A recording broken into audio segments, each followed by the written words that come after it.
Hello friend. स्वागत है आपका एक बार फिर से मेरे यूट्यूब चैनल कहानियों का सफ़र में।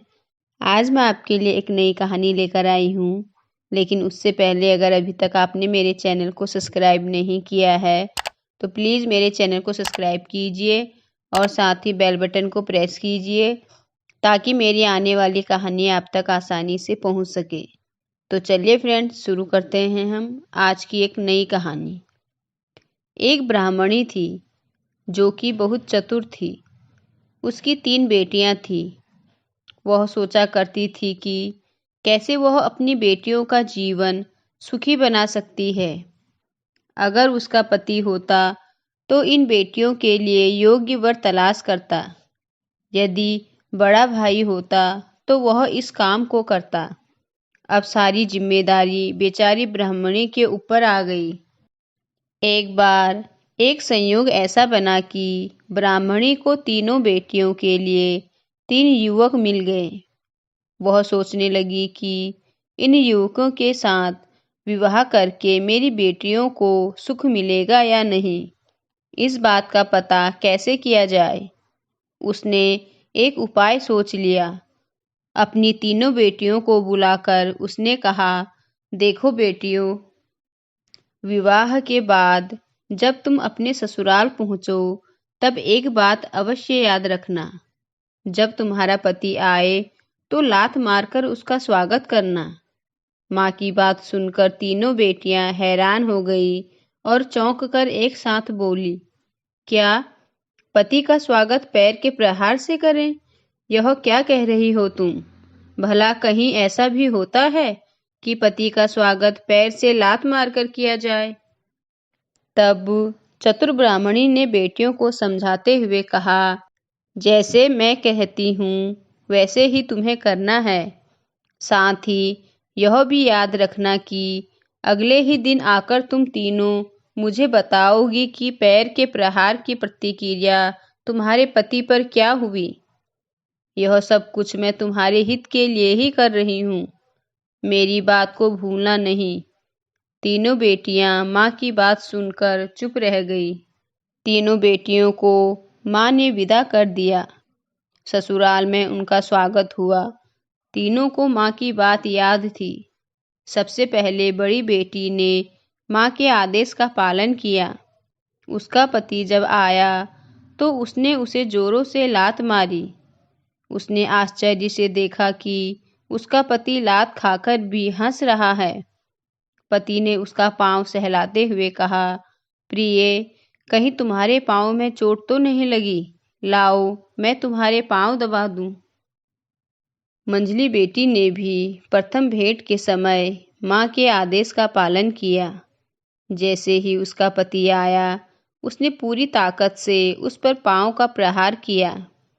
पति को उसकी इस हरकत पर गुस्सा आया, लेकिन वह शांत रहा। उसने कहा, यह क्या करती हो? अगर किसी को पता चल जाए कि तुमने मुझे पांव से मारा है तो मेरा अपमान होगा।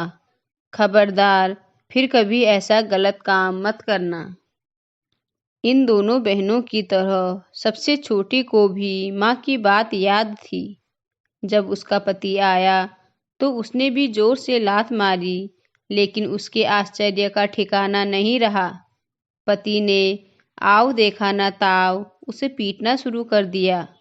उसने घर में आए मेहमानों या सगे संबंधियों की भी परवाह नहीं की। उसने अपनी पत्नी को पीट कर कहा, तुम कैसी स्त्री हो?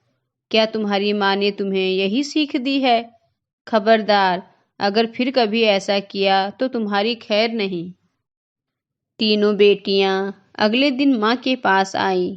माँ ने देखा कि बड़ी बेटी बहुत खुश है और मंझली बेटी शांत सी है, लेकिन छोटी बेटी बहुत उदास नजर आई। उसके चेहरे पर पिटाई के निशान थे। बड़ी और मंझली बहन ने उसे देखा तो वह समझ गई कि ससुराल में उसकी पिटाई हुई है। माँ ने तो तीनों का स्वागत किया। फिर तीनों को एक साथ बिठाकर माँ ने ससुराल में हुई बात तीनों से पूछनी शुरू की। माँ ने बड़ी बेटी से पूछा, बता बेटी, तेरा पति कैसा है? बड़ी बेटी खुश होकर बोली, माँ, मेरे पति बहुत अच्छे हैं। मैंने जब उन्हें लात मारी तो वे मेरा पाँव सहलाने लगे और कहने लगे, प्रिय, तुम्हें चोट तो नहीं लगी? माँ, मैं बहुत खुश हूँ। माँ ने सुना और चिंता में डूब गई। फिर माँ ने मंझली बेटी से पूछा, बेटी, तू बता, कैसा है तेरा पति? क्या उसने भी तेरे पाँव को सहलाया है? बड़ी बेटी ने गर्व के साथ मंझली को देखा। मंझली बेटी बोली, नहीं माँ, ऐसा तो नहीं हुआ। जब मैंने पाँव से प्रहार किया तो मेरे पति को बहुत गुस्सा आया। घर में आए मेहमानों के सामने अपमान होने के डर से ही वह शांत हो गए। मुझे चेतावनी भी दी है। माँ ने मंझली बेटी की बात ध्यान से सुनकर जैसे उसे कुछ संतोष हुआ है, वह चुप ही रही। अब माँ छोटी बेटी की ओर मुड़ी, देखा कि वह बहुत उदास है और उसकी आंखों में आंसू भरे हुए हैं। माँ ने पूछा, क्या बात है बेटी, तू इतनी दुखी क्यों है? ये निशान कैसे हैं? बड़ी ने दया की निगाह से छोटी को देखा, पर मंझली शांत ही रही। छोटी बेटी सिसकते हुए बोली, माँ, तुमने यह कैसी उल्टी बात मुझे सिखाई थी? मैं तो बहुत अभागी हूँ। मेरे पति ने तो पाँव की चोट लगते ही विकराल रूप धारण कर लिया। न मेहमानों की परवाह की और न घरवालों की। मुझे बुरी तरह पीटा और कहा कि फिर कभी ऐसा किया तो खैर नहीं। मेरा जीवन तो नष्ट हो गया है। माँ, अब मैं क्या करूं? बड़ी बेहद खुश थी। मंझली ने भी सोचा कि इससे तो मेरा ही पति अच्छा था, जो लोक लाज का ध्यान तो रखता है। चतुर माँ ने तीनों बेटियों को देखा, छोटी को पास बिठाकर उसके सिर पर हाथ फेरा। संतुष्ट होकर माँ ने कहा, बेटियों, मैंने यह बात तुम्हारे पतियों की परीक्षा लेने के लिए ही कही थी। क्या मैं नहीं जानती कि पति की पूजा करना हर स्त्री का धर्म है? फिर भी मैंने परीक्षा ली और उसका परिणाम भी आ गया। तीनों बेटियां आश्चर्य से माँ की बात सुनकर हैरान सी रह गई। उनके मुंह से एक साथ निकला, परीक्षा ली है? बड़ी बेटी बोली, माँ, यह तो बड़ी विचित्र परीक्षा थी। अब हमें इसका परिणाम भी बता दो।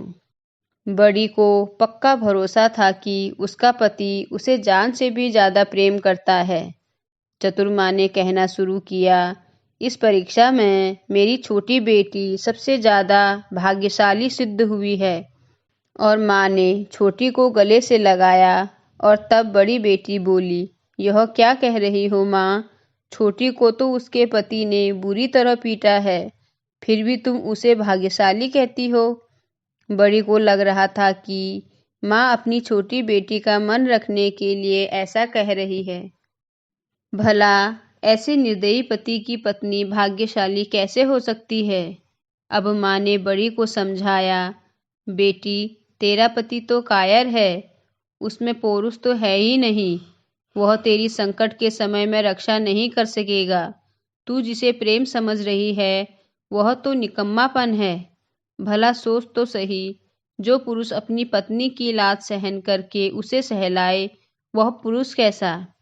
बेटी, अगर आग में गर्मी ही न रहे तो आग कैसी? तेरा पति तो कायर है। तेरा जीवन सुख से नहीं बीत सकता। मुझे बहुत अफसोस है बेटी। माँ की बात सुनकर बड़ी बेटी का चेहरा उतर गया। वह माँ की बात का गहरा अर्थ अब समझ सकी थी। उसे महसूस हुआ कि वह झूठा घमंड कर रही थी। उसे मन ही मन लज्जा का अनुभव हो रहा था। अब माँ ने मझली बेटी से कहा, तेरा पति संसारी पुरुष है। तू अगर सही ढंग से उसके साथ बर्ताव करेगी तो वह तेरा ध्यान रखता रहेगा। उसका गुस्सा उसके पौरुष की पहचान है और मेहमानों के कारण चुप रहना उसके संसारी होने का सूचक है। तू उसका अपमान कभी मत करना। तेरा जीवन आराम से कट जाएगा। मंझली बेटी माँ की बात सुनकर शांत बैठी रही। अब माँ ने छोटी बेटी के सिर पर हाथ रखते हुए कहा, तू सचमुच भाग्यशाली है बेटी। तेरा पति सच्चा पुरुष है। अपमान और अन्याय को सहन करना अहिंसा धर्म नहीं है बल्कि कायरता है। जैन धर्म के 10 लक्षणों में प्रथम है उत्तम क्षमा। यह क्षमा वीर का ही गुण है। तेरा पति वीर है, स्वाभिमानी है। अपमान उसने मेहमानों और सगे संबंधियों के सामने भी सहन नहीं किया। वह तेरी हमेशा रक्षा करेगा। तू उस शेर जैसे वीर का सदा सम्मान करना। चतुर्मां ने छोटी बेटी के पति को आदर के साथ घर बुलाया और सारी बात समझाई। दूसरे दिन खुशी खुशी छोटी बेटी अपने पति के साथ ससुराल चली गई। बड़ी और मंझली बहनों ने उसे खुश होकर विदा किया। चतुर्मां छोटी के भाग्य पर जहाँ खुश थी, वहीं बड़ी बेटी के लिए चिंता भी उसके मन में थी। तो दोस्तों, आज की कहानी आपको कैसी लगी मुझे कमेंट कर ज़रूर बताएं। तो हम कल मिलेंगे एक नई कहानी के साथ। धन्यवाद।